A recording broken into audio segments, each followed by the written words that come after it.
जय गुरुदेव। देखो, संदेह करोगे तो तुम्हारा नुकसान हो जाएगा। संदेह और शंका से घर बर्बाद होता, पूरा का पूरा समाज बर्बाद हो जाता। शंका करोगे तो सारा राज बर्बाद होता, और शंका करोगे तो धर्म बर्बाद हो जाता। तुम जो सोच रहे होगे कि भाई जय गुरुदेव नाम बाबा जी का है, मेरा नहीं है और ना तुम्हारा है, तो शंका क्यों करते हो? ये नाम उसका है और तुमने अभी शास्त्रों को नहीं देखा। और जो कहते हो हमने शास्त्र देखे हैं, वो आंख बंद करके और बुद्धि को ताक में रखकर। कोई भी नाम हो, विष्णु भगवान के 1000 नाम और परमात्मा के अनेकों नाम, तो शंका क्यों करते? कोई भी नाम सतयुग का, त्रेता का, द्वापर, कोई नाम हो जब तक सिद्ध नहीं होगा तब तक कोई नाम आत्म कल्याणकारी नहीं, आत्माओं को गति नहीं दे सकता। इसलिए नाम सिद्ध करना होगा तो जीवात्माओं के काम आएगा, नहीं कोई काम नहीं आ सकता।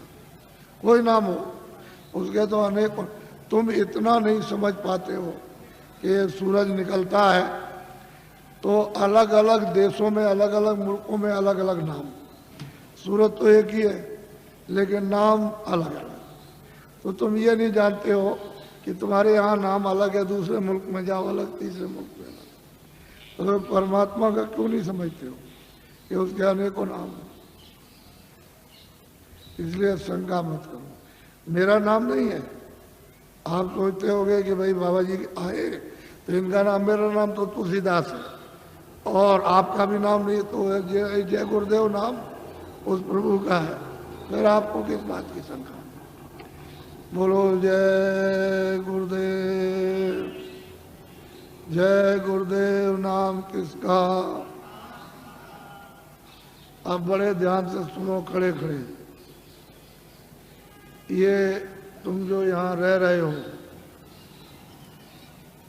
इस मृत लोक में, तो ये तुम्हारा देश नहीं है। ना यहाँ तुम्हारा घर है, ना यहाँ कोई सामान तुम्हारा। यहाँ तुम सब लोग परदेसी हो। आपका देश, आपका घर नहीं है। यह है बच्चों मृतलोक। अच्छी तरह से थोड़ी सी बातों में मैं सब समझा दूंगा आपको। ये मृतलोक है, ये आपका घर नहीं है। मकान मालिक ने आपको ये जो मकान दिया है, अनमोल मनुष्य शरीर, ये आपको बार बार नहीं मिलेगा। उसने थोड़े दिन के लिए आपको दिया है और उसने ये कहा कि देखो भाई, मेरा ये मकान है, शुद्ध है, साफ है, पवित्र, मैं तुमको देता हूं थोड़े दिन के लिए। और 2 अधिकार मैंने इस शरीर को दिए हैं कि एक अच्छा काम, एक बुरा काम। तो बुरा से बुरा काम करो, अच्छा से अच्छा करो। उसकी तरफ से कोई रोक टोक नहीं है। वो जो भी तुम करोगे अच्छे बुरे काम, सब ये कूड़ा कचड़ा, जितना भी पाप पुण्य का, ये सब जीवात्मा पर लदेगा, उस जीवात्मा पर रखा जाएगा और उसको कुछ मना नहीं करना। उसने तो ये कहा ये अमोलक मनुष्य शरीर है, ये मनुष्य मंदिर है, इसमें जीवात्मा को बैठा दिया। तो मेरे शरीर के द्वारा जो अमोलक है, क्या करना कि अपनी अपनी जीवात्मा को जगा लो और अपने घर में अपने प्रभु के पास पहुंचा दो। क्योंकि ये मनुष्य शरीर अमूलक है। सारे संसार का धन, सोना चांदी हीरे जवाहरात, इसकी कीमत नहीं दे सकते हैं। ये ऐसा अनमोल मनुष्य शरीर थोड़े दिन के लिए आपको दिया गया तो आप इसमें लग गए, ये मेरा मकान है, ये मेरी दुकान है, ये मेरा राज है, ये मेरी खेती है, ये मेरा सोना, ये मेरा चांदी, ये मेरे बच्चे, ये मेरी जात है, और ये मेरा ये और मेरा ये, इसमें लग गए तो क्या हो गया? काम है, क्रोध है, लोभ है, मोह है, आशा है, तृष्णा है, झूठ है, छल है, कपट है, फरेब है, धोखेबाजी, दगेबाजी और चोरी और डकैती और हिंसा, इसमें आप लग गए। तो महात्माओं ने क्या कहा था कि देखो ये बुरा काम है और ये अच्छा है। इस बुरे काम से तुमको, सबको, स्त्री पुरुषों को, बच्चों को दुख मिलेगा, तकलीफ मिलेगी, रोग मिलेगा, कोढ़ मिलेगा, अंधे हो जाओगे, बहरे हो जाओगे, गरीब हो जाओगे, सताए जाओगे और मारे जाओगे। ये सब ये है अच्छा काम, इससे सुख मिलेगा। यही दो बातें महात्मा गांव-गांव में घूम करके आपको समझाते थे और आप लोग उस बात का ध्यान रखते थे कि भाई बुरे काम से तकलीफ होगी, अच्छा काम करेंगे तो सुख मिलेगा। तो महात्माओं के उपदेश को सब लोगों ने छोड़ दिया और सब के सब अच्छे काम को छोड़ चुके, बुरे काम में लग गए।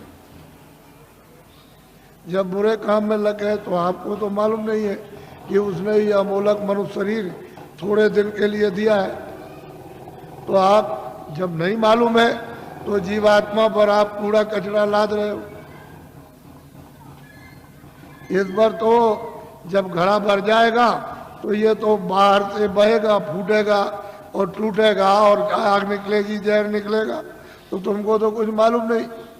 जब उसका तुम तो समझते हो कि ये मेरा है, तब तक समय इसका पूरा हो गया। अनमोल मनुष्य मंदिर का इसका समय पूरा हो गया।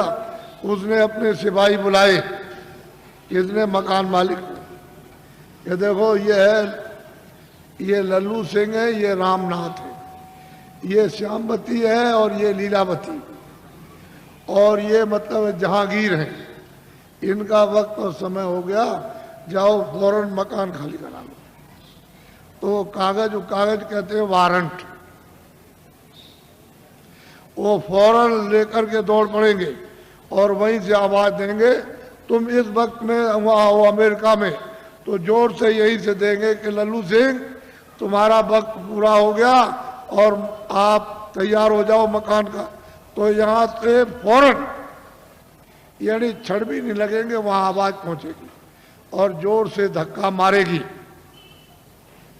तो लल्लू सिंह उलट जाएंगे, वही गिर जाएंगे, आंखें अंधी हो जाएगी, कान बहरे हो जाएंगे, बुद्धि पागल हो जाएगी, जबान बंद हो जाएगी, बस उसी जगह फौरन। और वो सिपाही यहाँ से एक क्षण भी नहीं लगेगा, अमेरिका पहुंच जाएंगे और कहेंगे देखो ये मालिक का हुक्म हो गया, मकान खाली। तो मन को, बुद्धि को, चित्त को, प्राणों को और जीवात्मा को, रूह को इस अमोलक मनुष्य मंदिर से, जिस्मानी मस्जिद से निकाल बाहर। अब ये आपका शरीर ये पड़ा, ये मिट्टी है, ये मकान और ये जमीन और ये राज, ये पाट, घर का सामान, दुकान का सामान, दफ्तर का सामान, ये हिंदी, ये अंग्रेजी, उर्दू, ये आपकी ये पड़ी, ये पड़ा, सब सामान ये पड़ा। अब ये बताओ, ये इनमें से कोई सामान तुम्हारे साथ जाएगा? बोलो जाएगा? तो तू कैसे कहता कि मेरा है? ये कैसे कहते हो कि मेरा है? ये राज मेरा है, ये दुकान मेरी है, दफ्तर मेरा है, ये खेती मेरी है, ये मेरा है, ये कैसे? ये तो तेरा ये भी नहीं तो किराए का मकान है, ये नहीं समझा कि खाली हो गया, ये पड़ा। अगर किराए पर न दिया होता तो वो चेतन जीवात्मा जो परमात्मा की अंश है वो कैसे निकाल दी जाती? किराए पर तो मिला और उसका वक्त निर्धारित समय कि इतने समय के अंदर रहो और इसके बाद अपना काम करो, मत करो तो निकलो। तो तुमने क्या, तुमको लाभ क्या हुआ? तुम अचानक में निकाल दिए गए अनमोल मनुष्य मंदिर, ये बार बार मिलेगा? अरे तुम खड़े हो, ये बार बार मिलेगा? कितने युगों के बाद कितने सतयुग, कितने त्रेता, कितने द्वापर, कितने कलयुग खत्म हो गए और उसका जो पुण्य है वो एक एक बूंद तुम्हारा जमा हुआ मनुष्य शरीर प्राप्त करने का, और कितने युगों के बाद आपको ये मनुष्य शरीर मिला। और आपको कहते हैं ऐसे ही मिल जाएगा, ये कोई तमाशा है? तुम्हारे घर का ये कोई खेल है? कैसे मिल जाएगा? ये अमूलक चीज है, इसको हीरे जवाहरात इसकी कीमत नहीं, लेकिन थोड़े दिन के लिए मिला। इसमें जीवात्मा को ये अवसर दिया कि देखो शुद्ध पवित्र मकान है, तुम इसमें अपनी जीवात्मा को जगा लेना और घर में अपने पहुंचा दो पिता के पास, प्रभु के पास, उस मालिक के पास, उस स्वामी के पास जो वो सर्वेश्वर है, इन जीवात्माओं का जो मालिक है, जो प्रभु है, उसके पास पहुंचा दो और मकान मेरा मुझे दे दो, शुद्ध है, सच और साफ देना। तो आपने कुछ शुद्ध साफ रखा, आंख गंदी, कान गंदे, जबान गंदी, मन गंदा, बुद्धि गंदी, चित्त गंदा, जीवात्मा गंदी, हाथ गंदे, पैर गंदे, इतने तुमने कैसे कैसे कर्म किए तो गंदगी को तुमने लाद लिया। ये पहाड़ों की तरह से गंदगी जमा हो गई, तो बताओ इस जीवात्मा का उबार कौन करेगा? मैं वहां वो बात सुनाने नहीं आया जिसको तुम समझ रहे होगे। ये खेती करो, दुकान करो ठीक से, और दफ्तर का काम ठीक से करो। मैं कब मना करता हूं? आप जो भी सामान लेकर खेती से, दुकान से, दफ्तर से आओ और जो पैसे लेकर आओ, बाजार में खरीदो, अनाज खरीदो, सब्जी खरीदो, फल खरीदो, कपड़े खरीदो और सामान और दवा खरीदो और मकान अच्छा बनाओ और झोपड़ी अच्छी लेकिन ये तो समझो कि ये सब सामान किसके लिए? इस किराए के मकान के लिए। ये पंच भौतिक शरीर है, इसके लिए आपको दिया कि कपड़े दो, खाना दो, दवा दो, इसको निरोगी रखो, यानी रोग ना होने दो। ये आपको बताया, ये आपको बता रहा हूं कि ये सामान सब इसका है, तो आप लाख जोड़ो, करोड़ जोड़ो, अरब खरब रखो, लेकिन ये तो समझो कम से कम कि ये इसका है, इसमें जीवात्मा का रत्ती भर भी नहीं, ये सब इसका। तो जब ये खाली हो जाएगा तो ये पड़ा और ये पड़ा, न ये इसके काम और न ये इसके काम। और फैसला है, तुमको जो होना है वही तुमको बता देता हूं। तुमने घर में जरा भी ध्यान नहीं दिया। तुम हिंदू हो, मुसलमान हो, सिख, ईसाई हो, कि तुम्हारे घर में बच्चा बच्ची पैदा होता है मखमल पहन के आता, रेशम पहन के आता, क्या कोई सोना चांदी लेकर आता है, या जमीन और मकान नंगा आता रोता हुआ? तो तुमको सबको ये देखना चाहिए भाई कुछ लेकर नहीं आया, ये तो खा लिया। रो रहा है तो अपनी पीड़ा में, अपने दर्द में रो रहा, उसको दर्द और पीड़ा हो रही, सहन नहीं हो रही है, और माँ कहती है अरे बच्चा चुप हो जा, पुचकारती है, लेकिन उसको न देख सकता, न सुन सकता, न बोल सकता है, तो कुछ भी नहीं कर सकता, रोता ही रोता है खाली। तो दर्द में रोता है, पीड़ा में। तुम जब इधर आए, जरा बड़े हो गए, तो तुमको बताया ये सब कुछ, और तुम्हारे जाने का जब समय हो गया तो तुम्हारी बुद्धि यहाँ रखवा ली, और देखना यहाँ रखवाया, और सुनना यहाँ रखवाया, बोलना यहाँ रखवा लिया, सब रखवा लिया उसने जितना भी था। और तुमको मतलब यह है कि निकाल बाहर किया, फिर तुमने उस पर कपड़े डाल दिए। क्यों? कि भाई अब देखा नहीं जाता, अब देखा नहीं जाता, अब तो डर लगता, घृणा हो गई, तो कपड़ा डाल देते हो। तो इतना नहीं तुम देखते हो, जब ले जाते हो कपड़ा ढक करके, तो वहाँ गड्ढा खोद के गाड़ देते हो, लकड़ियों पर रख करके, और इसको रखते हो और जलाते हो। तो तुमने आग लगाते देखा नहीं कि फुक दे, यानी कपड़ा जल गया, नंगा हो गया। तो तुमको ये नहीं दिखाई दिया कि कोई कपड़ा लिए जा रहा है, कोई सोना, कोई चांदी, कोई मकान, कोई बाल, कोई बच्चे, कोई रिश्तेदार, या हिंदी, अंग्रेजी, उर्दू लिए जा रहा? ये जाते में सब रखवा लेगा, आते में कुछ ले आने नहीं दिया। तो ये आपको समझना चाहिए कि ये किराए का मकान आपको थोड़े दिन के लिए दिया है, तो आप कोई घर बार मत छोड़ो। मैं कोई घर बार छोड़ाने थोड़ी आया हूँ। तो खेती करो, दुकान करो, और दफ्तर का काम कैसे करो? ईमानदारी, मेहनत, झूठ नहीं। झूठ और धोखा और बेईमानी और चालाकी और मारपीट और हिंसा और दगेबाजी और सीनाजोरी और जबरदस्ती, बेईमानी, ये नहीं। ईमानदारी, मेहनत। घर में आओ, अपने बच्चों की सेवा करो। ये दो ही तो आपकी ड्यूटी है, और क्या ड्यूटी। और जब आप जाओ सोने, कोई काम ना हो, तो ये मनुष्य मंदिर है, इसमें जीवात्मा बैठी हुई है और ऊपर से परमात्मा 24 घंटे बोल रहा, एक क्षण भी बंद नहीं होता। 24 घंटे उसका कथा कीर्तन आरती 24 घंटे हो रही है, और तुम्हारे कानों तक आवाज दे रहा कि तू मेरी आवाज को सुन ले, और मेरी आवाज को सुनकर पकड़ के मेरे पास चला। तो तुम कभी सुना? कूड़ा कचरा लाद लिया इस पर। तो मैं तुमको जरा बताता हूं, ये तो बहुत से डॉक्टर हैं यहाँ, और आप पढ़े लिखे हो, विद्वान हो, आप जानते हो कि जीवात्मा कहाँ है इस शरीर में। तुमको मालूम, ये जो मिट्टी पड़ी है उसका एक बालू का कण, एक जर्रा उसके लाख टुकड़े कर दिए जाए, उससे भी वो छोटी है, और इस शरीर में बंद है। तो किसी ने एक्सरे में, किसी ने आले में बताया? कहीं नहीं पता चलता। सब लोग आला खींचते हैं कि इसमें कौन है, कौन निकल गया और कौन डाला गया, लेकिन कहीं कुछ नहीं। तो मैं तुमको बताता हूँ, तुम तो मतलब ये है कि मेरी बात पढ़े लिखे अनपढ़ सब सुनो। देखो ये मनुष्य शरीर, बच्चा पीछे हो जाओ, इधर पीछे मत खींचना नहीं फोटो को, ये सत्संग हो रहा है नहीं, आप कुछ मत करो। ये फोटो किस लिए खींच रहे हो? अभी मत खींचो। देखो मेरी तरफ, ये अनमोल मनुष्य शरीर है, ये मनुष्य मंदिर है, इसमें 24 घंटे देववाणी, आकाशवाणी, आसमानी आवाज, कलमा और आयतें हो रही हैं। मैं तुमको इधर बताता हूं, देखो इधर, ये जीवात्मा न इधर है न इस तरफ है, न ये इधर बैठी हुई न इधर, और न इस तरफ है, यानी इधर नीचे कहीं नहीं। अब मेरी तरफ देखो, ये दोनों आंखें बीचों बीच में, ये जीवात्मा दोनों आंखों के मध्य में, दरमियान में ये बैठी हुई। यहां उस जीवात्मा में एक आंख है,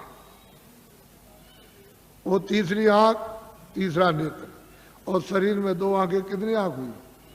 बोलो, जोर से बोला करो ताकि समझ में आ जाए। 3 आंखें हो गई। देखो इधर, ये जीवात्मा दोनों आंखों के बीचों बीच बैठी हुई है। उस जीवात्मा में एक कान है और शरीर में 2 कान। कितने कान में? 3 कान पे। अब तुम समझ लोगे तो जल्दी आ जाएगा। ये जीवात्मा बैठी हुई है दोनों आंखों के बीचों बीच। उस जीवात्मा में एक नाक है और शरीर में 2 नाक। कितनी नाक हुई? 3 हो गई। तुमको कभी किसी ने बताया कि 3 आंख है, 3 कान है, 3 नाक है? कोई बताने वाला तुमको मिला? पहले सोचो इस बात के लिए। तो इधर देखो, ये 2 आंख, 2 कान, 2 नाक, ये तो शरीर में। ये बाहर का काम करते हैं, सुनने का और देखने का और सूंघने का। अब जो अंदर में जीवात्मा जो बैठी है, उसमें एक कान है, एक आंख है और एक नाक है। तो इस आकाश के ऊपर सुनने का काम करेगी, देखने का और सूंघने का।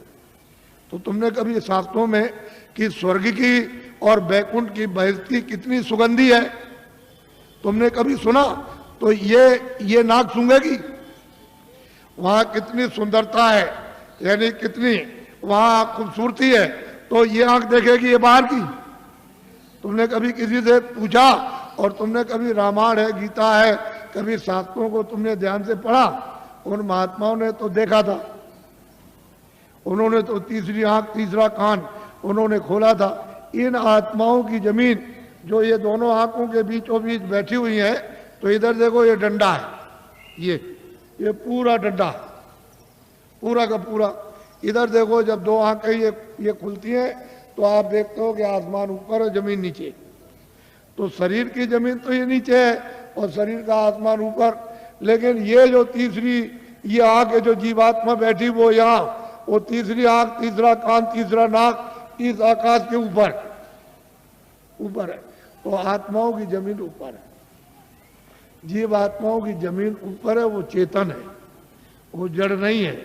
ये खेती नहीं है, दुकान नहीं है, दफ्तर नहीं है, ये कपड़े नहीं है, कोई सामान नहीं, कोई टट्टी नहीं, कोई पेशाब नहीं, कोई लड़ता नहीं, कोई गाली नहीं, कोई गलौज नहीं, कोई धोखा नहीं, कोई बेईमानी नहीं, कोई मस्जिद नहीं, कोई मंदिर नहीं। ये जीवात्माओं की चेतन जमीन ऊपर। तो तुमने कभी किसी से पूछा कि महात्मा नाम किसका है, योगी किसको कहते हैं, क्यों योगी कहा जाता, क्यों महात्मा कहा जाता, क्यों महापुरुष कहा, ये तो आपने कभी पूछा नहीं। भाई इसमें लगे हुए झूठ चल कपट फरे धोखे बेईमानी में, तो इसमें आपको क्या मिला, क्या मिल गया, ये यहाँ क्या मिला? वो तो जो यहाँ कुछ है वो तो क्षणिक, ये तुम्हारे कानों तक ऊपर से आवाज आ रही है, उधर से प्रकाश आ रहा, तो उस प्रकाश का आनंद और उसका देववाणी का वो ठंडक तुमको मालूम होती है इंद्रियों के द्वारा, तो तुम कहते हो जरा सा आनंद मिल गया, फिर और जगह मिलेगा, और जगह मिलेगा, और मिलेगा, वो देखने में मिल जाएगा, सुनने में मिलेगा, कपड़े में मिलेगा, मकान में मिल जाएगा, खाने में मिल जाएगा, स्त्री में मिलेगा, बच्चे में मिलेगा, चलो राजपाट में मिल जाएगा, सारी दुनिया पर राज करना, लेकिन वहां गए कुछ नहीं है ही नहीं। अरे ये मृत लोग हैं, ये भूल भुलैया है, रास्ते से आए थे रास्ता छोड़ दिया, आंखें बंद हो गई, कान बंद हो गए, सब बंद हो गया, रास्ता भूल गए, अब वापस जाने का कोई रास्ता नहीं। तुमको तो मालूम नहीं कि एक ही रास्ता जीवात्माओं के आने का शरीर में और वापस अपने घर में जाने का एक ही रास्ता, दूसरा कोई रास्ता ही नहीं। और तुम यहाँ भटक गए, चलो वहां चले और वहां चले, उधर चले, तो इस अंधेरे में ये सब अंधकार है। उधर तो सूरज निकलता नहीं, उधर सूरज डूबता नहीं, उधर तारे नहीं है इस तरह के, उधर चांद नहीं है। तो तुमने कभी पूछा किसी से कि रामायण में क्या लिखा? रामायण में जो उन्होंने प्राप्त किया वो तो उन्होंने लिखा, गोस्वामी जी ने, तुलसीदास जी ने, और आप रामायण पढ़ते हो तो आपने क्या देखा, आपकी समझ में क्या आएगा, क्या लिखा? इसलिए महात्माओं की बारी आपके समझ में नहीं आ सकती। तभी तो अर्थ का अनर्थ हो गया, और धर्म का अधर्म हो गया, और कर्म का अकर्म हो गया, और सत्य का असत्य हो गया, और न्याय का अन्याय हो गया, और प्रेम का दुश्मनी हो गई घर घर में। तो बताओ, मैं तो तुमको अमूलक चीज देने आया था, लेकिन अब यह है कि थोड़ी बारिश हो गई तो ये जमीन अमीन भीग गई, तो आप समझते हो हमारे कपड़े गंदे हो जा रहे। कपड़े तो बच्चा गंदे होते ही हैं और होंगे ही, लेकिन जो जीवात्मा जो कितने जन्मों से गंदी हो गई, कभी तुम इसकी सफाई करके इसको आजाद स्वतंत्र कभी करोगे? कभी तुमको ये मौका मिलेगा? ये तो समय निकला जा रहा, अभी बस समय खत्म हो रहा, बहुत तो समय चला गया आपका, बहुत बरस आपके निकल गए, अब ये थोड़े से रह गए, वो भी निकलने वाला, बस फौरन वारंट अभी कटता है और तुमको निकाल देगा। बस साल सुई की नोक और बालू का एक कण एक जर्रा जाने वाला है, एक किराए का मकान है। तो अमूलक चीज, ये अनमोल मनुष्य मंदिर में ये जीवात्माओं का अमूलक धन, तो तुमने ये तो कभी सोचा नहीं कि भाई हमने जीवात्मा के लिए अभी तक क्या इकट्ठा किया, उसके लिए कौन सा धन कमा के रखा कि जब तुम यहाँ से जाने लगोगे तो जीवात्मा की रक्षा हिफाजत होगी।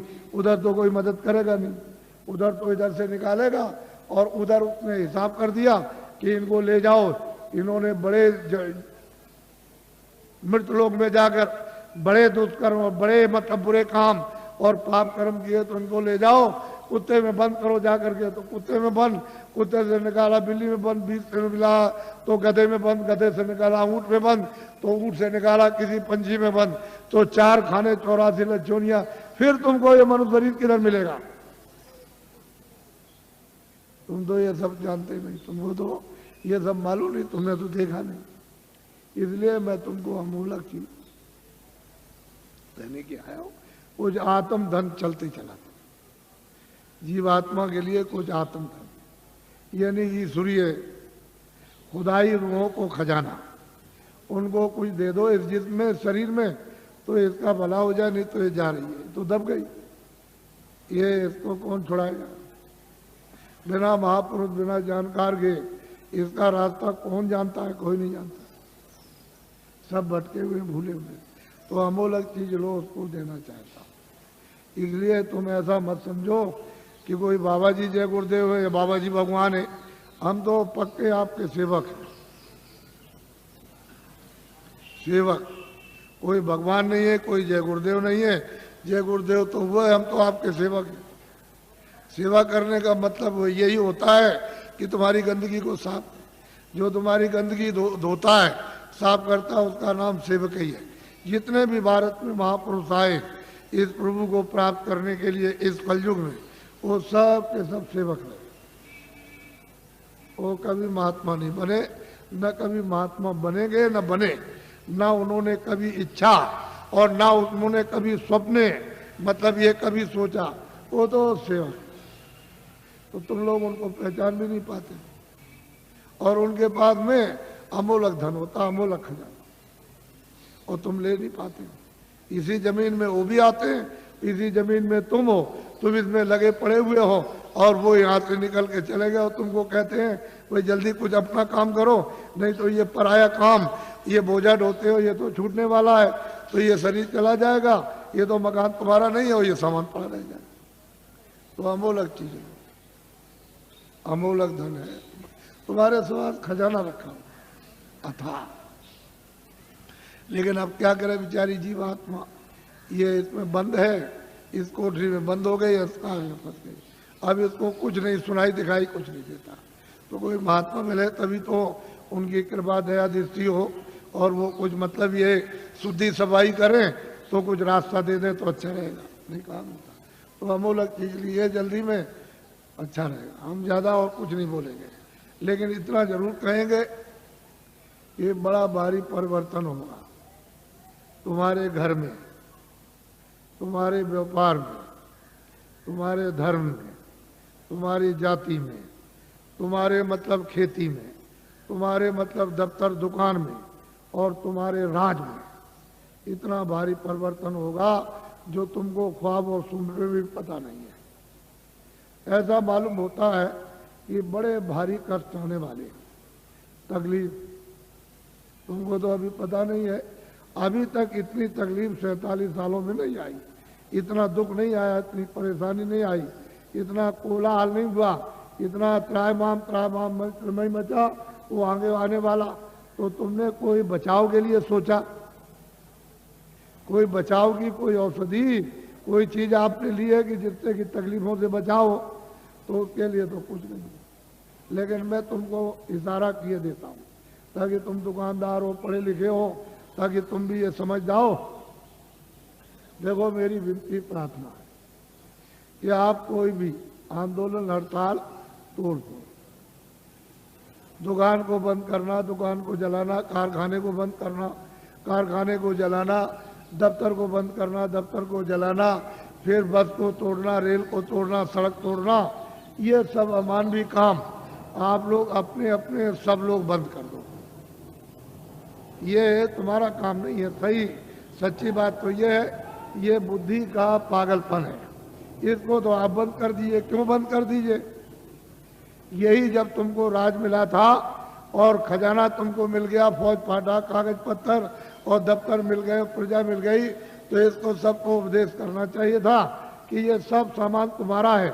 दफ्तर तुम्हारा, खेती तुम्हारी, दुकान तुम्हारी, कारखाना तुम्हारा, बस तुम्हारी, और तुम्हारा मतलब ये रेल तुम्हारी, सड़कें तुम्हारी, और तुम्हारे काम आएंगे, सब तुम्हारा है। और ठीक भी बात है। अभी मैं रास्ते में आ रहा था तो रास्ता जाम है, तो सड़क तो आप भाई आपकी है, आप आ रहे हो, आपके काम आएगी। तो मतलब इसका मतलब ये नहीं है कि आप नहीं गए उस सड़क पर तो आपके काम आएगी। आप 2 दिन बाद जाओगे तो सड़क जाम हो जाएगी। तो आपको तो ये जानना चाहिए सब चीजें मेरी है। अब इनको आपने जला दिया, जलवा दिया, जला दिया, तोड़ दिया, फोड़ दिया, दुकान को, दफ्तर को, कारखाने को, इसको उसको, तो ये जो आमदनी का नुकसान हुआ ये किसका हुआ? हे बच्चों, तुमने अपनी आमदनी उसको जला करके खाक कर दी, अब रो रहे हो। तो ये लोग राज कर रहे प्रांतों में और वहां सेंटर में, तो देखा इनको कि भाई अब पैसा नहीं रह गया, अब क्या किया जाए? तो ये बाहर भगे, बाहर से ले आए कर्जा मांग करके, हमारा देश गरीब है तो हमको कर्जा दे दो। सब देशों से मांगा है और सब से ले आए। कितना ले आए इसको वो जाने, आप तो जान नहीं सकते हो। लेकिन इतना कर्जा ले आए कि दे नहीं सकते, और उस कर्जे का इतना ब्याज होगा नहीं दे सकते। अब कहाँ लगाए कहाँ नहीं लगाए तो आप जानो। लेकिन मैं तो इतना ही कह सकता हूँ। पर ये आपको बताना चाहता हूँ कि वो भी जो कर्जा लाए तो खत्म, पता नहीं कहाँ चला गया। अब ये लोग भगे कि देश कैसे चलेगा, तो वहाँ सरकारों से मिले हर मुल्क में कि देखो भाई हमारा देश बहुत गरीब है, और मतलब यह है कि अपने देश के बड़े बड़े उद्योगपति से साहूकार पैसे वाले हमारे देश में भेजो, हम सुविधा सब प्रकार की देंगे और वो पूंजी का यानी रुपए पैसे का फैलाव कर दे विस्तार। तो लोग वहां से चल पड़े। तो मैं 4 साल से बोल रहा हूं लगातार कि देखो भाई उनके आने का यहाँ मुहूर्त नहीं है। विदेशी उद्योगपतियों का भारत में रुपया पैसा फैलाने का, पूंजी निवेश का यानी मुहूर्त नहीं है, योग नहीं। और ये भी साथ साथ कहता हूं कि तुम लोग भी विदेश में पूंजी का विस्तार जाके मत करना, क्योंकि तुम्हारा विदेश का बाहर हो जाएगा, तुम हाथ मलते रह जाओगे। ये हमारी बात को आप लोग नोट कर लो, ये खास बात आपको सुना रहा हूं। अब आप क्या करो कि रुपया पैसा नहीं, तो हम भी जानते हैं, हम भी देखते हैं। ऐसा थोड़ी है कि हम पागल हो गए या पागल होके आपको चिल्ला रहे बता रहे। मैं भी जानता हूं ये बात नहीं है, लेकिन ये कहना चाहता हूं कि जितने भी आपके यहाँ सेठ साहूकार छोटे बड़े, उनको इकट्ठा करो और उनसे ये कहो कि हम तुमको सब सुविधा देंगे,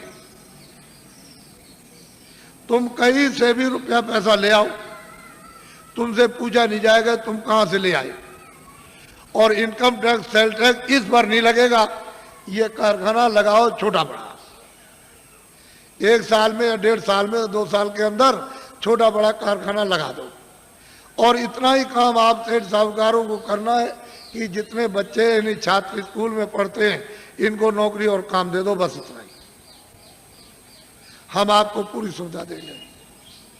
तो आप ये क्यों नहीं सोचते हो जो आपको दिशा बताई जा रही, आप लोग क्यों नहीं सोचते? जब आपको एक दिशा बताई जा रही सही सच्ची, तो आप क्यों नहीं इसको सोचते हो इनको सुविधा दे दो, इनकम टैक्स सेल टैक्स थोड़े दिन के लिए तो खत्म करो। जब आमदनी बहुत होने लगे तो नॉमिनल यानी मतलब यह है कि मामूली तो ठीक है, लेकिन ये क्या, और पीछे वाले का आप अपना जो लेते हो लेते रहो, तो आप जानो। लेकिन ये कहो इनसे कि हम तुमको बैंक से रुपया नहीं देंगे, तुम कहीं से लाओ तुमसे पूछा नहीं जाएगा। एक छोटा सा कानून बना दो 2 लाइन का, बस उसमें लिख दो कि भाई आपसे पूछा नहीं जाएगा और इस नए कारखाने पर कोई इनकम टैक्स सेल टैक्स नहीं लगेगा और आप छात्रों को काम नौकरी दो, बस आपको ये करना। लेकिन आपने मेरी बात को 4 साल से ध्यान में किसी ने नहीं दिया, और दिन भर दिन तुम्हारी हालत इतनी जैसे कि लकड़ी में घुन लग गया, उससे भी बेहतर हालत होती जाए। फिर तुम मानते क्यों नहीं हो? इसके माने है कि तुम्हारे कर्म इतने खराब सबके, यानी इतना दुष्कर्म है कि वो कुछ लगने ही नहीं देता। फिर मेरी बात को सुनो ध्यान से, ये अगर बाहर से आ जाएंगे तो तुम्हारे कारखानों का नक्शा बनाएंगे कि तुम बनाते क्या हो अपने कारखाने में, वो सब नक्शा बना करके बाहर ले जाएंगे।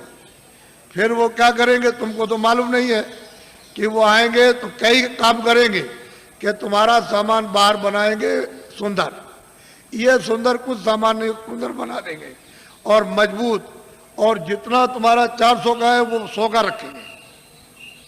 400 रुपए का बिकता हो 100 का बेचेंगे, और 300 का बिकता हो 50 का बेचेंगे।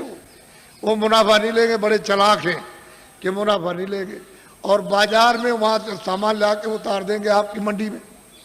तो ये जब सामान जब ये देखेंगे लोग कहेंगे भाई बड़ा सुंदर है और बड़ा मजबूत और बहुत सस्ता है, ये सामान तो ये यहाँ का दुकानों पर रखा है देसी बाजारों का, ये तो बहुत महंगा है, तो कोई लेगा नहीं। जमा करना एक बात तो ये।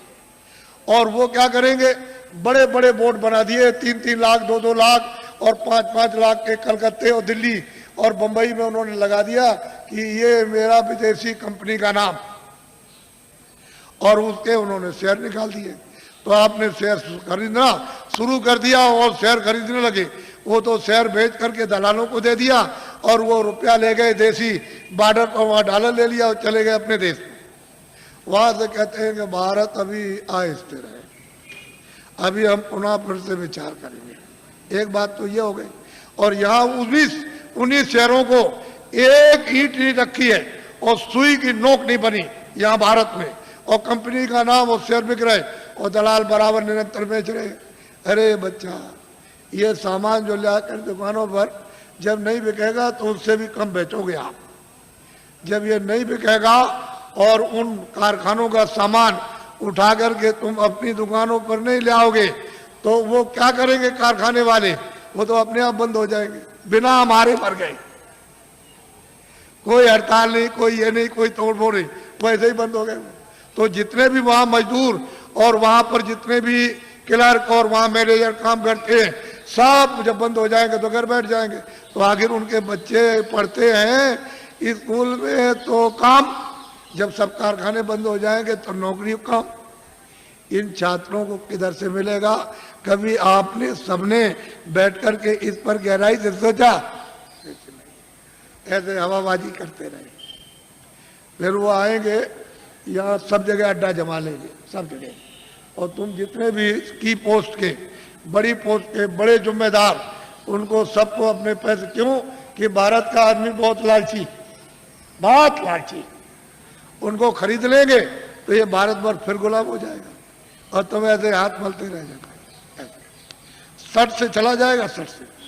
इसलिए सोचो, बाबा जी का अगर इसमें कोई मतलब हो तब तो एक बात कह भी सकते हो। तो मैं तुम्हारी परेशानी जो तुम चिल्लाते हो आकर के और कहते हो बड़ी तकलीफ है और बड़े ये, तो भाई डॉक्टर हैं और बड़ी बड़ी फैक्ट्रियां और बड़े बड़े अस्पताल है, वहाँ जाओ दवा करो। जा कह लगे हमने तो बहुत दवा कर ली और हमारी घर घर बीमारी, ये जितने बैठे सब बीमार, बच्चे बीमार, बच्ची बीमार, बुढ़ा बीमार, अड़ोस में पड़ोस में बीमार, बीमारी बीमारी बीमारी, और दवा खाते खाते परेशान। और अब मतलब ये बीमारी नहीं जाती है तो इधर गिरते हो आकर के इधर कि भाई कुछ बता दिए, कुछ दया कर दिए, कुछ भाई यहाँ कहाँ से अस्पताल, यहाँ जाओ अस्पताल में जा करके। कह लगे वो तो हम सब कर आए और सब दवा खा ली, कोई दवा हमने छोड़ी नहीं। तो इधर कैसे आए? कह लगे तो दुआ दे दीजिए आ सकते। अब क्या करें? अब इनकी तकलीफ देख करके कुछ खा भी नहीं जाता, क्या करें? तकलीफ है। अब इनसे कहते हैं कि भाई तुम, अरे भाई तुम ये क्या कर रहे हो? ये जो बुरे काम करते हैं इसी से तकलीफ आई, तो बुरा काम तो कम से कम छोड़ दो। तो बात तुमसे समझ में नहीं आता उनकी कि भाई कैसे छोड़ेंगे वो। अब इतनी कमजोरी दिल दिमाग में आ गई कि आपकी समझ में नहीं आता। तो बच्चों, बचाव का रास्ता लो। तकलीफ तो आगे वाले सब चिल्लाएंगे, बचने वाला कोई भी नहीं है, सब चिल्ला। अब देखिए आप सब चिल्लाओगे अभी देखो। और बाहर के तो वो चंडी है, चंडी एक देवता, मेरी तरफ सुनो, चंडी एक देवी है। तो तुमको तो मालूम नहीं कि देवता है कि देवी है, ये तो आप कुछ जानते नहीं हो, कुछ नहीं मालूम। तो चंडी 4 सालों से निकली है। एक हाथ में तो मसाल है और दूसरे हाथ में उसके एक तलवार है, और निकली हुई है सब सारे देशों का वो दौरा कर रही है, मुल्कों का। तो जिस देश में जाती है वहां धन गायब कर देती है। ये जो भी उस देश के धन का नाम होगा वो गायब। तो वहां की जनता कहती है कि भाई धन किधर गया? तो जो सेठ साहूकार वो भी कहने लगते हैं कि भाई ये धन किधर चला गया। फिर वहां का जो शासन करते हैं, राज करते हैं, वो भी कहने लगते हैं कि भाई ये धन किधर चला गया, अब क्या किया जाए, कुछ ऐसा करना चाहिए, कुछ ऐसा। दूसरे मुल्क में जाएगी वहां का, तीसरे मुल्क में, सब मुल्कों में जाएगी और भारत में भी आएगी। वो छोड़ नहीं सकती भारत को भी। यहाँ भी आएगी तो यहाँ के धन को गायब कर देगी। तो यहाँ जनता कहेगी कि अरे भाई मतलब धन किधर चला गया। ये सेठ साहूकार सब लोग कहेंगे भाई धन किधर गया। वो शासन करते हैं दिल्ली में, प्रांतों में, ये भी कहेंगे भाई धन किधर चला गया, समझ में नहीं आता। ये सब मुल्कों के जब सब के सब चिल्लाने लगे और रेडियो और अखबारों पर आने लगे, अरे बच्चा तब मेरी बात को मान लेना, अभी तो सुन तो ले, तब तो तुम मानना बात को। लेकिन लिख के तो रखो कि बाबा जी आज मतलब ये 26 तारीख को आपके धार में आए और वो उन्होंने ये बात कही सबके लिए। किसी मुल्क को छोड़ा नहीं, कोई आपके जात पात, इसमें कोई हिंदू मुसलमान की बात या कोई आलोचना की बात हो तब तो एक बात कहो। यहाँ तो सब मनुष्य इंसानों की बात हो रही। तो आप लोग अगर सुनोगे नहीं और बचाओ नहीं तो फिर समझ लो आप कि क्या मुसीबत आ रही है आगे देखना। जब एकदम घटना हो जाती है तो मतलब यह है कि पानी आ जाए और लोग कोई कह कर के जाए कि भाई घर का सामान छत पर रख देना ऊपर और बाल बच्चों से और जानवरों से होशियार रहना, तो तुम सोचे रहे अच्छा देखा जाएगा, तब तक उधर से पानी आया, घर में घुस गया। और जब तक तुम जगे तब तक इतना हो गया, वो बच्चा सो रहा था, तुम अपनी जान लेके वो भगोगे कि बच्चे को बचाओगे। बच्चा छूट गया, सामान तो सब गए और जानवर बंधे थे मर गए। तो जो कह करके गया था तुमने उसकी बात क्यों नहीं सुनी? वो तो तुम्हारे हित की बात कर रहा था, उसका क्या हित था? अरे जो कह के गया उसका लाभ मुझे बताओ क्या था? वो तो ये देख रहा था आपको दुख होगा तो जब मैं रोएंगे चिल्लाएंगे तो मुझे भी दुख होगा, तो वो कह के गया था आपको, तो सुनना चाहिए था। सीधी सादी बात, समय बड़ा खराब आ रहा। अच्छा अब मैं आपको अमूलक चीज दे दूं, ये तो बाहर की बातें समझा दी, आपको थोड़ी सी इशारा कर दिया, लेकिन ये बात जरूर है कि घर बार तुम कभी मत छोड़ना, खेती मत छोड़ना, दुकान मत छोड़ना, दफ्तर का काम है। जो भी आदमी के घर बार छोड़ के बच्चों को छोड़ के चला जाएगा काम काज और साधु हो जाएगा, उसको कभी भगवान नहीं मिलेगा, कभी भी नहीं मिल सकता। ये पहले मेरी बात को ध्यान से सुनो, अपने घर में रहो, बच्चों के बीच में रहो, इसी जगह, और 23 घंटे तुम मेहनत करो इस शरीर से, शरीर के लिए दुकान करो, दफ्तर का काम, खेती करो, इस शरीर के लिए, भोजन कपड़ों के लिए, इसके लिए, दवा के लिए, सब, और बच्चों के लिए, इसके लिए, और 1 घंटा उसमें से बचाओ अपनी जीवात्मा के धन के लिए, ताकि इसको कल्याण हो जाए, इसकी मुक्ति हो जाए, ये आवागमन से छुटकारा पा जाए, न जल में न मरे। 1 घंटा तुम नहीं बचा सकते हो और 23 घंटे इसमें तुमको लगाने को कह रहे, तुमको ये तो नहीं कह रहे कि तुम छोड़ देना कुछ, ये तो सोचो तुम। और मैं तुमको इसी मनुष्य रूप मंदिर में, इसी में जो अनमोल मनुष्य मंदिर जो दिया है जिसमें जीवात्मा बंद है, उसी में मैं अभी रास्ता आपको बताता हूं। अभी इसको कहते हैं नामदान। इसके पहले 2 चीजों का ध्यान रखो हमेशा कि शाकाहारी हो जाओ। जितने भी अनाज है, सब्जी है, फल है, दूध है, घी है, 100 बार खाओ। कितने बार? 100 बार। तुमको भूख लगे उससे भी ज्यादा खाना, तुमको कोई मना करने आए तब कहना। अच्छे मकान में रहो, अच्छी झोपड़ी में रहो, मना कौन करता आप? लेकिन शाकाहारी, अशुद्ध आहार मत करना। बस इतना ही बचत करनी है कि आपको अशुद्ध आहार नहीं करना, किसी आदमी का, किसी बच्चे का, किसी पशु का, किसी पंछी का अशुद्ध आहार नहीं करना। शुद्ध आहार करो आप, जिससे शुद्ध बुद्धि रहे। भाई इतना ही तो आपको बताना, क्योंकि अशुद्ध आहार से तो तरह तरह घर में झगड़ा, बाहर झगड़ा, ये झगड़ा, वो झगड़ा, ये बीमारी, वो बीमारी, वो बीमारी, वो बीमारी, वो बीमारी, वो तो फैलने वाली है। अभी बीमारी जो फैलेगी उसको तो अभी आपने देखा ही नहीं। तो असल में शाकाहारी, शुद्ध आहार। दूसरा है बीड़ी पियो, तंबाकू पियो, कब। मैंने तो कभी पिया नहीं, मुझे तो मालूम है नहीं कि हुक्का, बीड़ी, तंबाकू कैसा होता।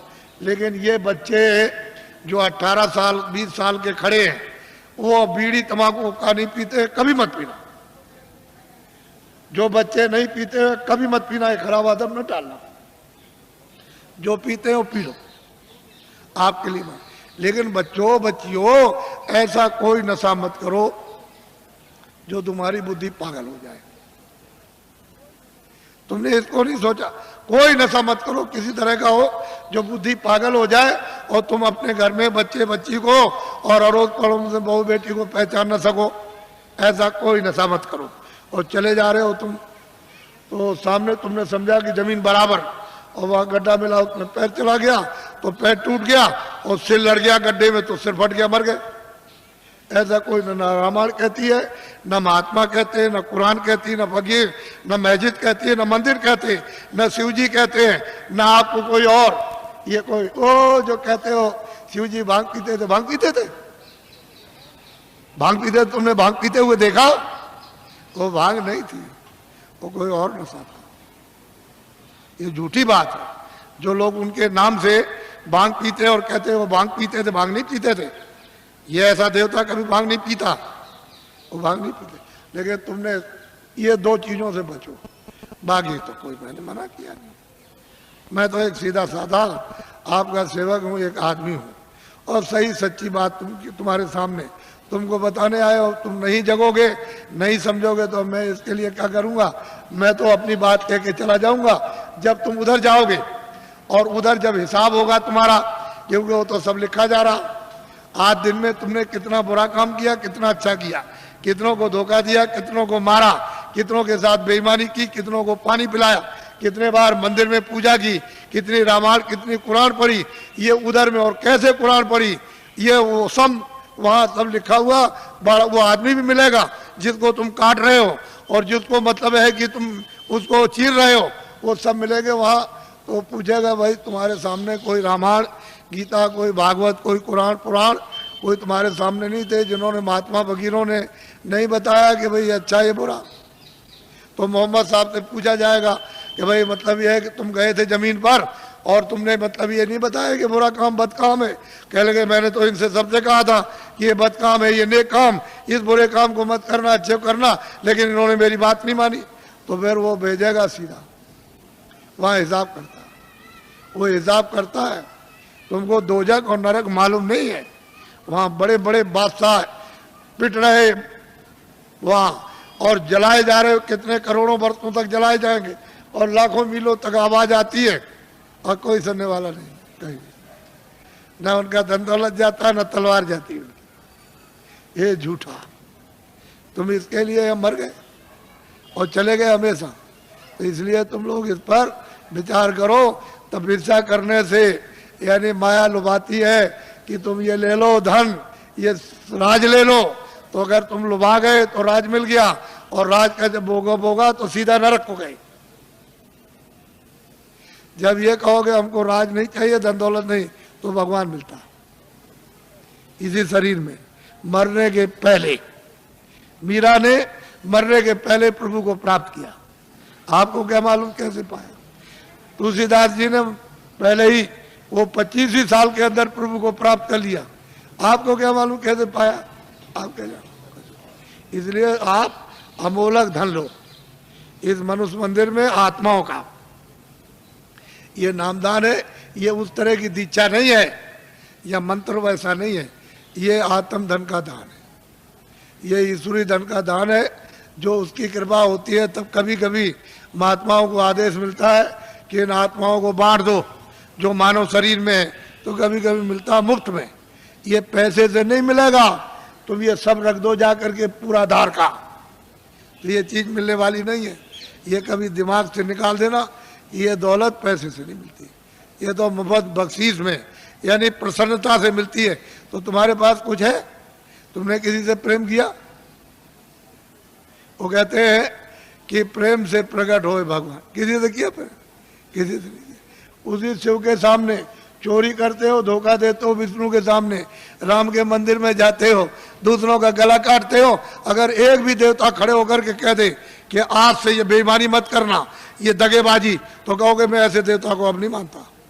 जो सबके सामने हमारी बुराई कहते हम नहीं मानते ऐसे, फिर कभी नहीं आप जाओगे।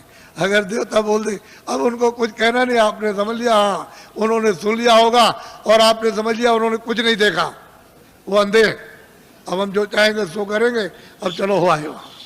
ये हालत तो हमारा है। अब बताओ तुमने प्रेम किससे किया?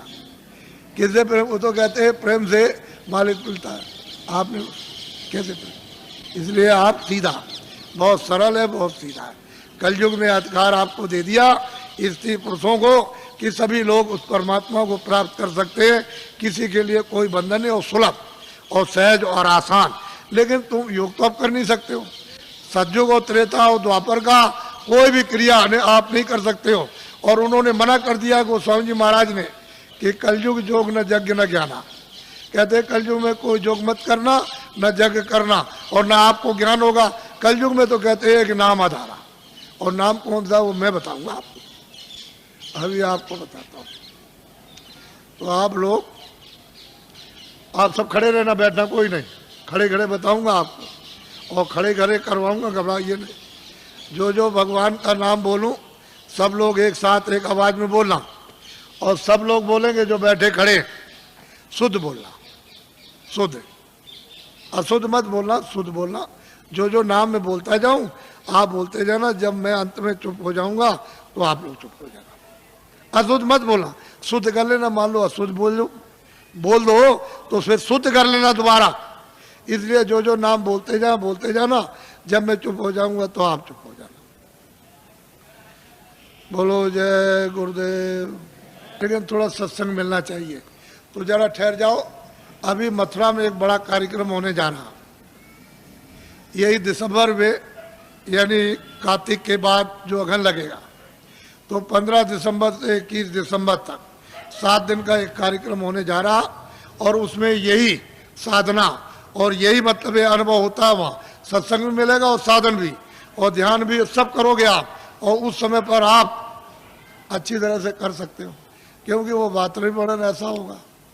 फिर एक दूसरा कार्यक्रम इधर पूरब में रखा, यानी हिंदुस्तान के तीर्थों के राजा प्रयागराज इलाहाबाद में त्रिवेणी संगम।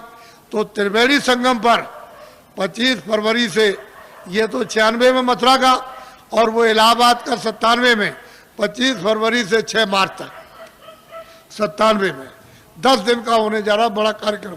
और वो महामानव कुंभ, यानी माघ मेले के बाद महामानव कुंभ आपको दिखाई देगा। और वो 10 दिन, यानी 7 मार्च को शिवरात्रि है, वो एक दिन पहले ही समापन हो जाएगा। 10 दिन का होगा। आप जरा इसको लिख लेना। और ये जो आपने 5 नाम, 5 रूप, 5 स्थान हरे के बाजे, ये जो आप लिखाओगे, लिखा हुआ ले लोगे, ये तो यहाँ के लोग आपको दे देंगे। अगर कम पड़े तो आप जल्दी लिख लेना। फिर दूसरी बात यह है कि थोड़ा सा पता भी दे दिया करो, कि कभी कोई पूछा जाती हो कि साधन भजन करते हो कि नहीं करते हो। कि ऐसे गए लेकर के ताक में रख दिया। किसी ने आकर के कभी मिले, पूछा तो कहा कि भाई भजन तुमने ध्यान किया था? कह लगे हमने नहीं किया हो तो मैं भूल गया था। तो तुम्हारा समय सब बेकार चला गया। तुमको तो दिया था काम के लिए कि भाई तुम जल्दी से अपना काम करो, अपनी जीवात्मा को जगाओ, तो तुमने ताक में रख दिया, वो सोती रह गई। तो बताओ इससे, इस काम में तुम्हें मिलेगा क्या?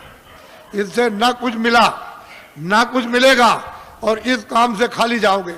अगर तुमको कुछ करना है तो इसी समय के अंदर थोड़ा 1 घंटा समय निकाल कर अपना आत्म धन जमा कर लो। यही तुम्हारे काम आएगा। जब कोई रक्षा नहीं करेगा उस पीड़ा में, उस दर्द में, और 84 नरकों से अगर बचना चाहते हो, धन जमा करो जल्दी से। ये बहुत सुलभ है, इसमें शरीर पर कोई कष्ट नहीं। बस मन की घेराघारी थोड़ी करनी है कि कहीं उतने समय के लिए न जाए, ये थोड़ा सा रुक जाए, कानों के साथ आंखें, बस इतना ही काम करना। इसमें शरीर का कोई कष्ट नहीं। और करो कैसे भी, लेट के बैठ के, जंगल में करो, घर में करो, कुर्सी में करो, लेकिन उसका तरीका तो सीख लो। थोड़ा सत्संग मिलेगा तो जल्दी सीख जाओगे, और नहीं मिलेगा। अभी तक तो आपको ये बातें मालूम नहीं थी, ये तो आपको नई बातें आज मालूम हुई। आपके लिए तो नई है, लेकिन ये सनातन है। जब से तुम आए एक रास्ते से, और उसी रास्ते से वापस हो गए अपने घर के लिए, अपने देश के लिए। दूसरा कोई रास्ता नहीं है। यहाँ भटकते फिरो चारों तरफ तो जल मरण होता रहेगा। 84 जाओ, नरकों में जाओ, जल वो मरो, और जो किया उसका भोग भोगो। और कभी मनुष्य शरीर मिलेगा तो फिर तुमने वही काम किया और फिर चले गए आप फिर 84 नरकों में। तो ये ऐसे ही चलते रहोगे, ऐसे जन्म मरो, जन्म मरो। तुमको कहीं स्थिरता नहीं मिलेगी। स्थिरता वापस जाने पर, जब ये भजन करोगे, नाम डोरी को पकड़ लोगे, चढ़ चलोगे ऊपर। वो तो ऊपर खुले हुए मैदान है, और वहाँ तो अंधेरा कभी है नहीं, न कभी अंधेरा होता हो तो प्रकाश ही प्रकाश, रोशनी रोशनी। जरा सा आँख के ऊपर उठे कि बस प्रकाश ही प्रकाश है, अंधेरे का नाम नहीं। वहाँ कभी अंधेरा होता ही नहीं। तो तुम उधर चलो, जब उजाले में खड़े हो जाओ तो ये सब देखना सुनना, तब तुम्हारी समझ में आएगा कि बाबा जी ने क्या दिया। कुछ तुम मेहनत करो, कुछ हम करें। बोलो जय गुरुदेव। कुछ तुम मेहनत करो, कुछ हम करें, और ऊपर बैठे उनकी कृपा जल्दी हो जाए।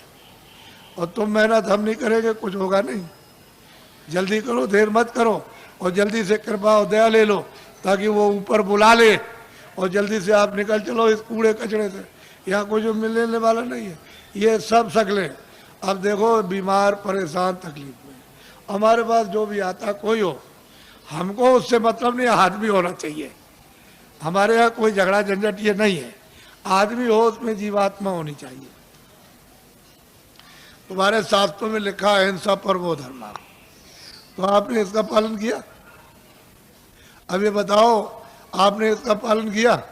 आप बकरा मार दो, मुर्गी मार दो, आदमी मार दो, लड़की मार दो, लड़का मार दो, घर में देवी को मार डालो, आप कि कोई दुश्मन बन जाए उसको मार दो, गोली मार दो, छुरा मार दो, लाठी मार दो, तुम अहिंसा धर्म? तुम किसी देवता को, किसी धर्म को मानते हो? कुछ नहीं। वैसे ही कहते हो, हम जानते कुछ नहीं, वैसे ही कह दिया बस, और कुछ नहीं, ऐसे ही। तो इसको समझ लो अच्छी तरह से समझ लीजिए आप मोटी बात को। बोलो जय गुरुदेव, जोर से बोलो जय गुरुदेव। जय गुरुदेव नाम किसका? अब ये इनको दे देना बच्चा, इनको नोट करा दो, और कुछ लोग जल्दी मिल जाए तो इनका पता भी नोट कर लेना। और कभी कभी इनसे पूछते रहना, यहाँ जो रहते हो उनको, कि भाई भजन करते हो कि नहीं। तुमसे जब पूछेंगे भजन के लिए कि बोलो भजन किया कि नहीं किया, तुमने ध्यान किया, स्मरण किया कि नहीं किया, और तुमको मिला तब तो तुम करोगे ही। तुम जरा सा जितने दिन बताया उतने दिन कर लो पहले, बात की बात बाद में सोचना। हर रोज तुम महीने 2 महीने समय दो, नागा मत करना, तब तुम देखोगे तुमको क्या मिलता। तुम एक दिन भी नहीं बैठो तो मैं क्या करूंगा? मैं तो दरवाजे पर आकर काम करूंगा। तो अंदर तुम्हारा घाट है, तो जीवात्माओं का घाट अंदर, वहां बैठोगे तब तो काम करूंगा। और तुम बाहर फैले रहोगे तो कैसे काम होगा? तो बाहर से मोड़ूंगा कि भाई बाहर इधर से लगो, अंदर चलो। अंदर तो खुला हुआ, खुले हुए लोग, उधर स्वर्ग भी है, बैकुंठ भी, बड़े बड़े लोग हैं, उधर ब्रह्मांड भी है, उधर ब्रह्मा भी मिलेंगे, विष्णु भी मिलेंगे, शिव भी मिलेंगे, देवी देवता भी मिलेगी, ईश्वर, उधर बड़े बड़े अनेकों लोग, अनेकों ब्रह्मांड अनगिनते। लेकिन रास्ते से चलो तब मिलेगा, कैसे ही मिल जाएगा। बोलो जय गुरुदेव। अब देखो जितनी तकलीफ आपको हमको सब मालूम है। हम किसी के सिर पर हाथ रख देते हैं तो अपने को फौरन पता चलता है, ऐसे ही रखकर बस इतना ही रख दिया, मालूम हो गया कि तुमको कितने प्रकार की तकलीफें हैं, और यह भी पता चल जाता है कि तुमने क्या अपराध किए। हमने तो आपसे कुछ कहा नहीं, हमने कोई घृणा तो की नहीं, या कोई नफरत की हो आपसे, तो आपको तो ये सोचना चाहिए था। हम तो आपकी भलाई के लिए सोचते हैं, कुछ तकलीफ चली जाए, 1 पैसे 2 पैसे, कुछ बीमारी चली जाए, कुछ परेशानी चली जाए, कुछ ये झगड़ा झंझट चला जाए, 1 पैसे 2 पैसे, 1 आने 2 आने, तो तुम कुछ वो भी नहीं लेना चाहते हो। तो फिर आत्म कल्याण क्या करोगे? कुछ नहीं कर पाओगे। तो अब महात्माओं के पास तो बहुत कुछ होता है, तुम्हें लेने नहीं आता, और दे दे तो तुम रख नहीं सकते, फेंक दोगे। तुमको अभी क्या मालूम, कुछ नहीं। लो भाई जल्दी से, अब बता दिया, अब कुछ नहीं बताना। ले उनको कागज बांटो और जल्दी से उनको बांट के समाप्त करो। अच्छा लाइन में बैठ जाओ, लाइन में बैठो, अब लाइन में कागज बट जाएगा, कागज ले लेना, कतार लगा लो लाइन में। अभी मैं सबसे मिलूंगा, आपको घबराने की जरूरत नहीं। बोलो